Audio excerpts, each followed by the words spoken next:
Allah Ta'ala memerintahkan manusia supaya bertakwa kepadanya dengan menjadikan kedahsyatan hari kiamat sebagai penakut, agar mereka dapat membayangkannya dengan akal mereka dan menyadari bahwa tidak ada yang dapat menyelamatkan mereka dari kedahsyatan hari kiamat kecuali mereka harus mengenakan perisai dengan perisai takwa.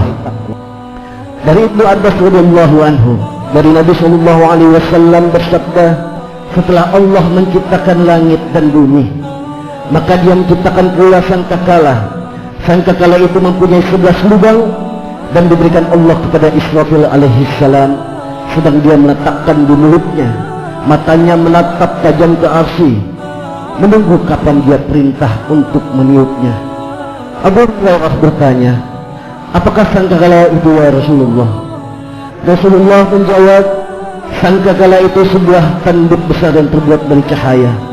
Demi Allah yang telah mengutus aku dengan sebenarnya sebagai seorang nabi, besar tiap-tiap lubang pada sangkakala itu adalah seluas langit dan bumi, dan sangkakala itu ditiup sebanyak 3 kali. Tiupan yang mengejutkan, tiupan yang mematikan, dan tiupan yang membangkitkan. Allah Ta'ala memerintahkan kepada malaikat Israfil untuk melakukan tiupan yang pertama. Lalu ia pun meniup sangkakala tersebut, maka terkejutlah semua makhluk yang ada di langit dan di bumi. Mereka semua meminta tolong karena takut, sampai-sampai ibu yang menyusui menjadi lalai terhadap bayinya, wanita yang hamil menjadi keguguran kandungannya, dan anak-anak menjadi berudan saking takutnya. Mereka dalam keadaan demikian selama waktu yang dikehendaki Allah Subhanahu wa Ta'ala. Kemudian Allah Ta'ala memerintahkan kepada malaikat Israfil untuk meniup tiupan yang kedua, yaitu tiupan yang mematikan.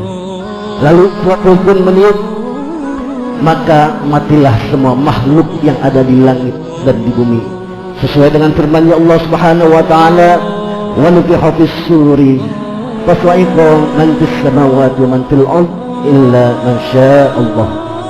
Dan tiuplah sangkakala, maka matilah siapa yang di langit dan siapa yang di bumi kecuali siapa-siapa yang dikehendaki Allah Subhanahu wa Ta'ala. Kemudian Allah Ta'ala memerintahkan kepada malaikat maut agar mencabut nyawa para yang tersisa, yaitu Jibril, Mikail, Israfil, malaikat maut, dan para malaikat pemanggul arsy. Maka malaikat maut mencabut nyawa yang tersisa semua, dan kini tinggallah malaikat maut sendiri yang belum mati. Lalu Allah Ta'ala berfirman, hai malaikat maut, siapa yang masih hidup di antara makhluk-makhlukku? Malaikat maut menjawab, ya Tuhanku, tinggal hamba-Mu yang lemah ini, malaikat maut. Allah berfirman, hai malaikat maut, tidakkah kau mendengar firman-Ku, tiap-tiap yang berjiwa akan merasakan mati. Cabutlah nyawamu sendiri. Maka dengan kuasa Allah, malaikat maut mencabut sendiri nyawanya. Maka menjeritlah ia dengan suara keras, yang seandainya seluruh makhluk masih hidup, niscaya mereka semua akan mati akibat mendengar jeritan malaikat maut tersebut. Malaikat maut pun sebelum mati berkata, seandainya aku tahu kedahsyatan dan kepedihan maut ini begini, tentu aku tidak akan mencabut nyawa orang-orang mukmin kecuali dengan cara yang lemah lembut. Setelah itu dia pun mati. Ma'asyiral muslimin jamaah Jumat rahimakumullah. Maka tidak ada lagi satu makhluk pun yang masih hidup, dan tinggallah bumi kosong tanpa penghuni selama 40 tahun. Lalu Allah Ta'ala berfirman, hai dunia yang rendah, mana raja-raja, mana pangeran-pangeran, mana orang-orang yang sombong, mana orang-orang yang makan rezekiku tetapi menyembah selain aku? Kepunyaan siapakah kerajaan pada hari ini? Tidak ada seorang pun yang menjawab saat itu. Lalu Allah menjawab sendiri dengan berfirman, kepunyaan Allah yang Maha Esa lagi Maha mengalahkan. Kemudian Allah menghancurkan gunung dan bukit dan dijadikan ibarat kulit yang disamak sesuai firman-Nya, la taraka fiha iwaja wala anta. Tidak ada sedikit pun engkau lihat tempat-tempat yang rendah dan yang tinggi, semuanya rata. Kemudian Allah telah menghidupkan kembali para malaikat pemanggul arsy, Israfil, Mikail, Israel, dan Jibril alaihissalam, lalu dibangkitkan. Lalu Jibril berkata kepada bumi, hai bumi, di mana kubur Nabiullah Muhammad? Bumi menjawab, demi Allah yang telah mengutusmu dengan kebenaran, Allah telah mengirim kepadaku angin yang sangat kencang, lalu dia jadikan aku hancur luluh karenanya. Aku tidak tahu di mana kubur beliau. Kemudian diangkatlah dari kuburan Nabi Muhammad SAW sebuah tiang dari cahaya Nabi Muhammad SAW. Lantas para malaikat pergi ke sana. Sesampainya di tempat itu mereka berdiri, sedang Jibril menangis terisak-isak. Para malaikat lainnya bertanya, "Mengapa engkau menangis wahai Jibril?" Jibril menjawab, "Bagaimana saya tidak menangis?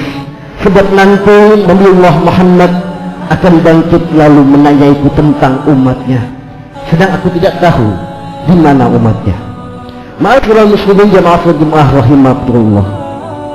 Lalu bergetarlah makam Rasulullah, dan terbelahlah bumi, dan bangkitlah beliau Nabi Muhammad.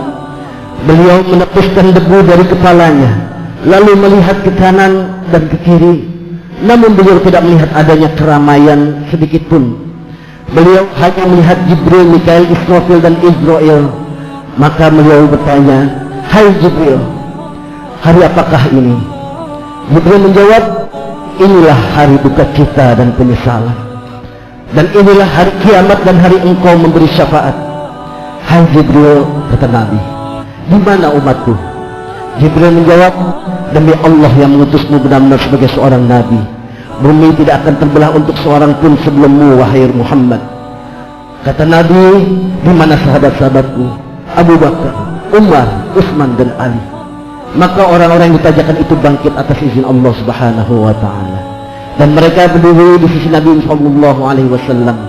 Kemudian Nabi tersungkur sujud sambil menangis seraya berkata, "Ummati, ummati, di mana umatku, umatku?" Lalu datanglah dari hadirat Allah suatu seruan kepada Israfil, "Tiuplah sangkakala yang ketiga." Sangkakala ditiupkan, keluarlah ruh laksana lebah memenuhi ruang antara langit dan bumi. Kemudian masuk ke dalam jasadnya masing-masing sebagaimana dalam firman-Nya. Kemudian ditiuplah sangkakala itu sekali lagi, maka tiba-tiba mereka berdiri menunggu putusan masing-masing. Kemudian makhluk-makhluk itu yakni jin dan manusia selain malaikat dibangkitkan menuju padang mahsyar. Di dalam kitab Duratun Nasihin, umat Rasulullah terbagi menjadi 12 golongan, di mana ke-11 golongannya akan merasakan azab neraka, dan hanya satu golongan yang langsung menuju surga. Inilah yang membuat Rasulullah menangis saat ditanya mengenai ayat "Yauma yanfahu fis-suri fatatuna afwaja." Hari yang pada waktu itu ditiup sangkakala, lalu kamu datang berkelompok-kelompok. Golongan pertama dalam bentuk tanpa tangan dan kaki. Mereka itulah orang-orang yang suka menyakiti hati tetangga. Golongan kelompok yang kedua dalam berupa seperti babi. Mereka lah orang-orang yang melalaikan sholat. Golongan ketiga dengan perut laksana gunung yang penuh dengan ular-ular dan kalajengking. Mereka lah orang-orang yang enggan mengeluarkan zakat. Golongan kelompok yang keempat dalam keadaan keluar darah dari mulut-mulut mereka. Mereka lah orang-orang yang berdusta dalam jual beli. Golongan kelima dalam keadaan telah membengkak dan berbau busuk. Mereka itulah yang melakukan kemaksiatan secara sembunyi-sembunyi karena takut kepada manusia, tetapi tidak takut kepada Allah. Golongan keenam dalam keadaan telah terpotong leher dan tengkuk mereka. Mereka adalah orang-orang yang suka memberi kesaksian palsu.